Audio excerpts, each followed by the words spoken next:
ሰላም ሰላም ውድ ተመልካቾች እንዴት ናችሁ? እንደምን ዋላችሁ? ወሳኝ የሆነ መረጃ ይዤላችሁ መጥቻለሁ። ይህ መረጃ ምንድነው? የአማራ ፋኖ ብሔራዊ ንቅናቄ አፋብንን መመስረት ተከትሎ እንግዲህ አመራሮቻችን መመደባቸው ይታወቃል። ከአመራሮች መካከልም እንግዲህ ይሄኛው አመራር ለምን ተገነጠለ፣ ይሄኛ አልተወከልንም፣ ይሄኛው መመረጥ አለበት፣ ያልተመረጠም ይሄ ባለመመረጡ ከፍቶኛል ሲሉ የነበሩት እንግዲህ ለነዚህ የሚሆን መልስ ራሳቸው ፋኖ ለምን መሪ ሆኖ አልተመረጠም እያሉ የሚያስተጋቡት የጠላት ኃይሎችና የጠላት አክቲቪስቶች ናቸው። ስለዚህ ለነሱ ደግሞ መልስ እንግዲህ ደረጀ አርበኛ ሰለሞን አጠናም ከጎንደር እንግዲህ ይሄው በራሳቸው ፍቃድ በራሳቸው ውደት ከኔ ይሻላል፣ ይሄኛው ፋኖ ከኔ ይሻላል በማለት እንግዲህ መምረጣቸውን ይሄው ራሳቸው በምንም አይነት ሲመረጥ ዘመንም መሪ ሆኖ ሲመረጥ፣ መከታውም ምክትል ሆኖ ሲመረጥ፣ ሀብቴም የወታደራዊ ኃላፊ ሆኖ ሲመረጥ፣ ጀነራል ተፈራም ወታደራዊ አዛዥ ሆኖ ሲመረጥ፣ ምሬም ምክትል ሆኖ ሲመረጥ፣ በዚህ ሁሉ ፖለቲካው ላይም እየታስራደ ሲመረጥ እንግዲህ ያለምንም ሽኩቻ ያለምንም እንግልት በመተባበር በወንድማዊነት በጓዳዊነት ተነጋግረው ተስማምተውበትና ተዋደው ወደው ፈቅደው ሁሎችም በሚገባቸው ቦታ የተቀመጡ ናቸው። ስለዚህ በዚህ ለመከፋፈል መሞከር ማለት ጅልነት ነው። ከአመራሮች አንደበት መስማት ነው።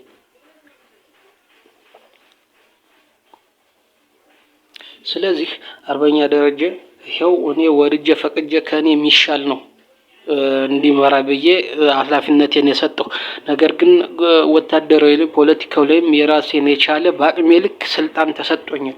ስልጣን ይዣለሁ። የጎንደር አካባቢውን እዝ ማጠናከር ነው ከማለት ውጭ እንግዲህ ምን ይባል ነው? ይህ የጠላት አጀንዳ የፋኖን አንድነት ወደ ኋላ ሊጎትትም ወደ ኋላ ሊያስቀርም እንደማይችል በዚህ ተረዱ። ሌላው ምንድነው? ይህ ከየት ነው የሚነሳው ሲባል ይህ አጀንዳ የሚመጣው ከጠላት ነው፣ ከብልጽግና ኃይል ነው፣ ከስኳድ ነው የሚመጣው፣ እና እያለው መንበር ነው የሚመጣው። የጎንደር ፋኖችን እጃችሁን ለብልጽግና ስጡ እያለ ቆይቶ እያለ ሲዘምርና ሲያለቅስ ቆይቶ ዛሬ ጎንደር አልተወከለም። እንዴ ሀብቴ ምንድን ነው? ሳሙኤል ባለድል ምንድን ነው? ጌታ አስራደ ምንድን ነው? እንግዲህ እነበለጠ ምንድን ናቸው?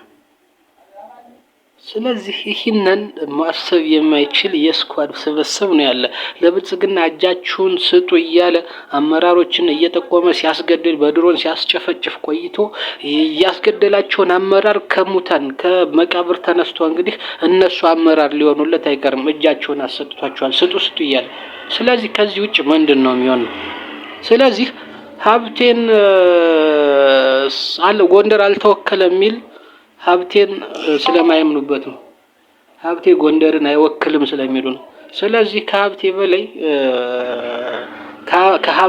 ከአርበኛ ሀብቴ በላይ ከአርበኛ ሳሙኤል ባለድል በላይ ከነጌታ አስራደ በላይ አያሌው መንበረ ጎንደሬ ሊሆን ይችላል። ስለዚህ ይህን በጥበብ በማስተዋል በመተባበርና በአንድነት ይህን የሴራ ፖለቲካና የሴራ ንግግር የሴራ ትንተና የብልጽግናን ሴራ በሚሊዮን ተከፍሏቸው የሚከፋፍሉ አርቲስቶች አሉ፣ አይደለም አክቲቪስቶች። ይህንን መረዳት አለብን። ይህንን ተረድተን ማክሸፍ አለብን። ይህ የኛ ኃላፊነት ነው።